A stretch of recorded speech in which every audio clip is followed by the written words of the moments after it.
Hi guys, I'm Roy at sa video ito, pag-uusapan natin yung naging experience ko po dito sa 10J sa loob ng 3 taon.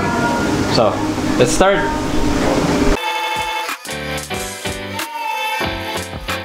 So, ito pong ating 10J, nabili po natin siya noong 2018. So, gamit po namin siya, siguro sabihin na natin na twice or thrice a week or minsan 4 times a week. So, medyo bugbog po yung ating 10J, ano. Ano po ba yung mga naging experience namin na maganda tsaka pangit sa kanya? Simulan po muna natin yung 10J. Ano po ba yung capacity niya or para saan po ba siya? So, ito pong 10J, ito po ay isang contractor saw. Kapag po mga contractor saw, hindi po siya perfect. Madalang po yung as in sobrang flat, tapos sobrang pantay, sobrang 90 degrees. Pero kung ma-adjust nyo naman siya ng almost perfect. Kasi yung ibabaw niya, aluminum. Ito po yung bakal. Itong kanyang baba. Tapos ito po. Ito bakal din. Tapos merong mga parts na plastic sa kanya. Tapos aluminum yung kadalasan. Bakit po nasasabi ko na hindi siya perfect? Kasi hindi po to cast iron. May chance po siya na bumaluktot or mag-twist. Yan. May chance lang naman pero hindi naman siya magto-twist. Kasi medyo makapal-kapal naman po ito. Pero compared po sa mga cabinet saws, yung mga saws po talaga na pang shop, malayo po talaga sila. So, ito po, ma-adjust lang naman natin sila. Near perfect.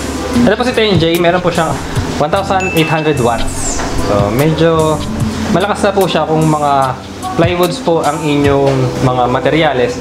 Pero kapag po yung inyong mga materials, mga hardwoods, mga solid woods, mga ganyan, medyo hirap po ang ating mga contractors. So, I suggest po, lagi po tayo, siyempre, right tool for the job, Medyo na-explain na po natin kung ano yung capacity neto ni 10J, So, punta po tayo dun sa ayaw ko sa kanya. Dun po muna tayo sa ayaw. Yan. Ang ayaw ko po sa kanya, yung extension po niya, ito, yan. Pag in-extend nyo po ito, mahirap po siya itulak. Kasi medyo matigas. Yan. So, hindi ko po alam kung dito pwede nyo siyang i-adjust. Sa tingin ko pwede naman. Hindi ko lang siya na-i-adjust. Siguro nag-taste lang ako doon nung dito, nung ina-adjust namin siya. Medyo pricey nung nabili ko siya. Yun din. Nabili ko po ito, 30K. Yan. Wala pang sale nun yung mga panahon na yun. So, hindi pa uso yung laging may sale. Yan. Siguro po impulse buy na rin siya. Pero, hindi ko naman siya pinagsisisihan. Isa pa po, yung kanyang riving knife. Ito. Ang ayok sa riving knife niya, nung hindi ko pa siya na-adjust, medyo mahirap siyang ibaba. Tsaka mahirap siyang itaas.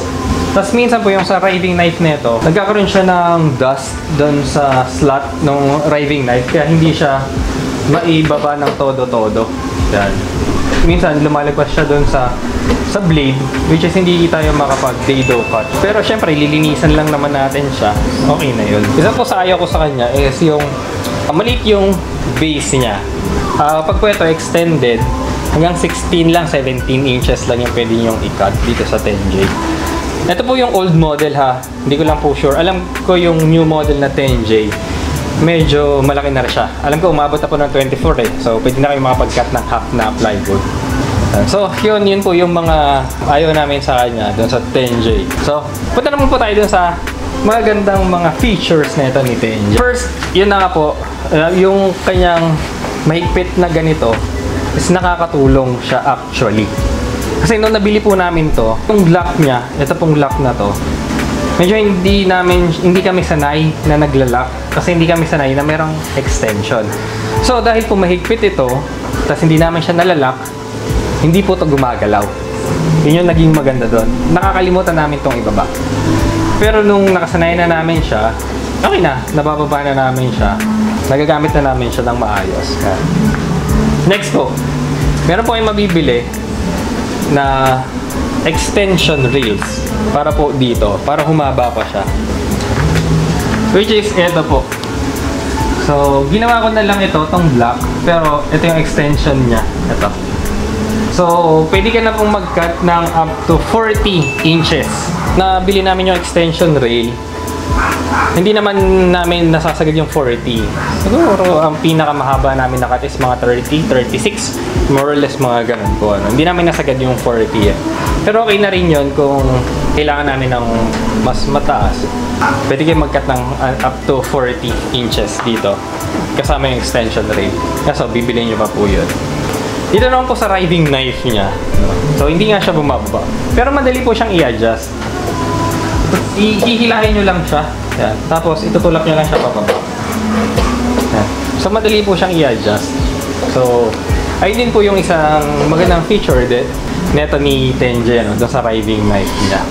Based naman po sa kanyang dust collection, open po kasi dito sa ilalim. So, medyo madumi siya. Pero hindi siya madumi. Medyo lang po. Konti lang yung malalaglag na dust pag merong nakadikit na vacuum po dito kay Tenjay. So, hindi siya ganun kadumi. Hindi kung saan nagpupuntahan yung mga dust niya.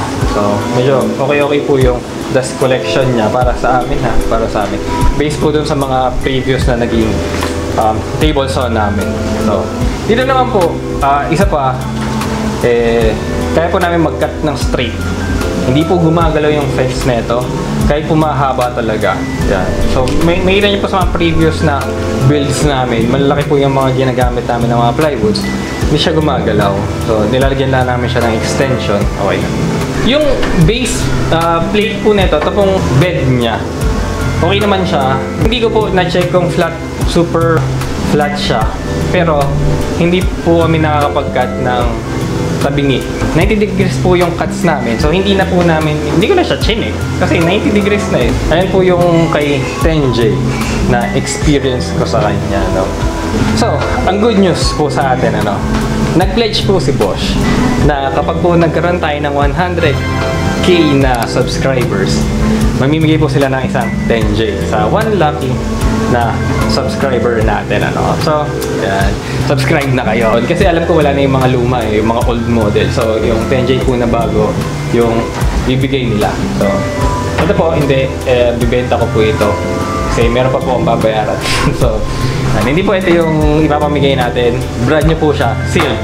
So, ipapadala po sa inyo. Kaya, mga po sa inyo, mag-subscribe na po kayo. Tapos, kung makalimutan, meron din po tayong Facebook page ha. Pwede rin po kayo doon. Like nyo po yung page natin. Follow nyo din siya. Pwede po kayo doon mag-send ng mga pictures or meron po kayong mga tanong. Pwede nyo po doon i-send. So, facebook.com/roydiola. So, kapag may mga tanong kayo, tapos, syempre po dito sa YouTube, hindi naman tayo pwede mag-send ng mga pictures, Pwede nyo po send. Tapos, re-replyan ko po kayo doon. Yeah, yan.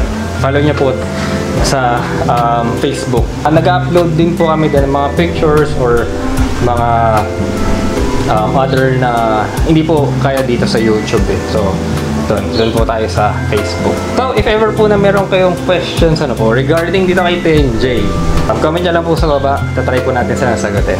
So, yun lang po. Thank you!